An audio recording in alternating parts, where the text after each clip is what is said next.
i7 ગુજરાતનો અવાજ। નમસ્કાર દર્શક મિત્રો, i7 ન્યૂઝ ગુજરાતીની સાથે હું છું આપની સાથે પાયલ બામભણિયા। તો જોઈએ આજના મહત્વના સમાચાર। દાહોદ ફતેપુરાના ઘુઘસ ગામે હોળી ફળિયામાં સાંજના સમયે વિધવા દાદીનું કાચું ઘર ધરાશાયી। ફતેપુરા તાલુકાના ઘુઘસ ગામે હોળી ફળિયા સાંજના સમયે એક વિધવાનું નળિયાવાળું કાચું ઘર અચાનક પડી જતા અફરાતફરી મચી ગઈ હતી। આ ઘરમાં દાદી તેમજ તેમનો પૌત્ર ઊંઘી રહ્યા હતા અને ગાય ઘરમાં બાંધેલી હતી। ઘર પડતા બૂમાબૂમ થતા આજુબાજુના પાડોશીઓ દોડી આવ્યા હતા અને નીચે દબાયેલા દાદી અને પૌત્ર તેમજ ગાયને બચાવી લીધી હતી, પરંતુ પૌત્ર અજમલને મોઢાના ભાગે વાગી ગયું હતું અને દાદીને કળના ભાગે નાની મોટી ઈજાઓ થઈ હતી। 108ને ફોન કરી ફતેપુરા દવાખાને સારવાર કરાવી હતી। ઉલ્લેખનીય છે કે આ દાદી વિધવા છે અને તેમને સરકારનો કોઈપણ સહાય, વિધવા પેન્શન અને તેમજ પીએમ કિસાનની સહાય પણ મળતી નથી। મીડિયા સમક્ષની વાતચીતમાં જણાવ્યું હતું કે દાદીમા અને લાલીબેન બીજિયાભાઈ અને તેમનો પુત્ર સુરેશભાઈ દામાને આધાર કાર્ડ પણ નથી। આધાર કાર્ડ બનાવો ફતેપુરા વારંવાર ધક્કા ખાધા પછી પણ તેમનું આધાર કાર્ડ બનતું નથી। આધાર કાર્ડ ના હોવાથી તેમનું ઘર પીએમ આવાસમાં પણ સર્વેમાં આવ્યું નથી। ઘુઘસ ગામ બોર્ડર વિલેજ હોવા છતાં બોર્ડર વિલેજ આવાસ યોજનાની સહાય મળી નથી। ખરેખર સરકારશ્રી દ્વારા યોગ્ય તપાસ કરી આ દાદીને પોતાનું ઘર બને એવી સહાય આપવામાં આવે તેવી માંગ મીડિયા સમક્ષ કરવામાં આવી હતી। Alkesh Pargi, i7 news Gujarati, Fatepura. i7 news Gujarati ચેનલમાં આપનું હાર્દિક સ્વાગત છે। આપ નિહાળી રહ્યા છો i7 ન્યૂઝ ગુજરાતી પર ફતેપુરાના સમાચાર। આજરોજ ફતેપુરા તાલુકાના ઘુઘસ ગામે હોળી ફળિયામાં રહેતા દામા સુરેશભાઈ બીજાભાઈનું ઘર અચાનક રાત્રિના સમય પડી જતા જે નુકસાની થઈ છે તે જોઈએ આજે આના અહેવાલમાં।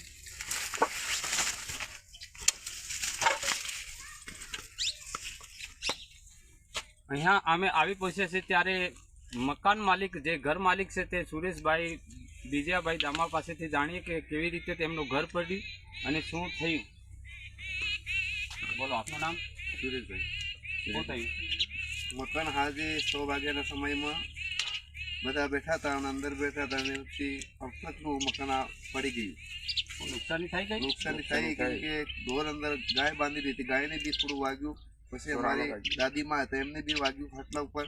પછી અમારો દીકરો હતો, દીકરાને બી વાગ્યું। એમાં આંખોની અંદરમાં દવાખાને 108માં પકડવામાં આવ્યો તો એમને તાત્કાલિકમાં ટાંકા સરકારી દવાખાનામાં લેવામાં આવ્યા। કોઈને જાણ કરી ખરી સરકારી તંત્રને? ના, કોઈને જાણ નહીં કરી। તલાટીશ્રીને જાણ તો કરી છે પણ હવે એ આયા નથી હજુ, પણ જાણ કરી શકીએ।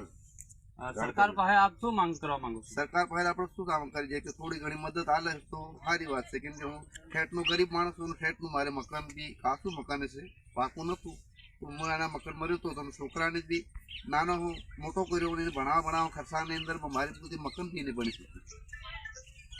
બરાબર। અહીંયા બાજુમાં એમના પાડોશી પણ આવેલા છે, તો પાડોશી જોડે થોડી ચર્ચા કરીએ।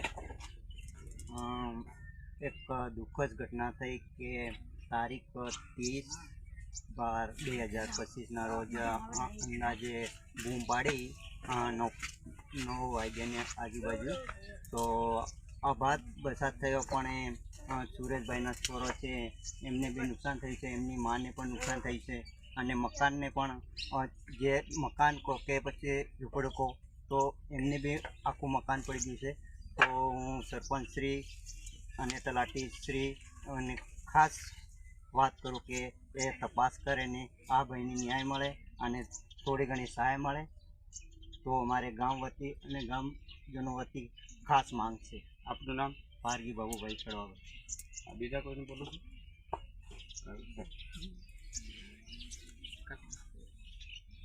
તમારું શું નામ? મારું લાલી। તમારી ઉંમર કેટલી થાય? આવું મારી ઉંમર તો બેટા આવું શું કહેવાનું, મારી 8 આનાની મજૂરી કરી, મારી ઉંમર ઘણી, મારી ઉંમર તો ઘણી। તમને વિધવા પેન્શન ના પૈસા મળે? ના, નહીં મળતા? ના, મને તો કઈ નો પૈસો એક નહીં મળ્યો બેટા। પીએમ કિસાન વાળા પણ નથી મળતા? ના ના। એનું કઈ ફોર્મ ભર્યું કે નહીં ભર્યું? હા, એ તો ફોર્મ નહીં ભર્યું બા, આપણે શું કા ખોટું બોલીએ। બરાબર।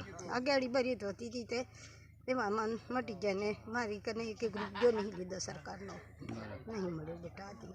તમારી ઉંમર કેટલી થતી હશે અંદાજે? મારી હોય પર થતી। બરાબર।